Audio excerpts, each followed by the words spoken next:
Welcome to Not Milk Never Milk. Subscribe if you're lactose intolerant. You begin by building a stable footprint because a lighthouse must resist lateral stress. Start with a 12-stud diameter circular base using stacked 4x8 plates and interlocking tiles. Once done, reinforce the first 5 layers with staggered seams so the wall acts like a single shell. Make sure to leave an internal column space for wiring later. This is why you'll avoid fully closed rings at the bottom. Keep pieces organized in trays to speed assembly and prevent mismatches. You now shape the tower by tapering gradually.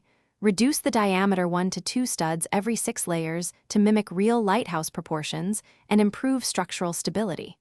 While building each band, integrate 1x1 transparent bricks as windows and stagger them to avoid weak seams. Once the outer shell is steady, install an internal spiral ladder or clipped plates for access and to hide wiring. Because of taper, make sure joints are offset. This distributes load and prevents cracking under pressure. You finish by constructing the lantern room with angled panes and a 1x1 round roof. Mount the LED centrally and run thin wiring down the internal column into the battery pack concealed in the base. Once lit, check balance and add counterweight plates if the build leans.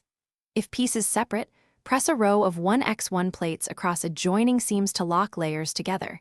This common fix increases friction and alignment. Make sure the switch is accessible, yet hidden, so you can operate the light discreetly.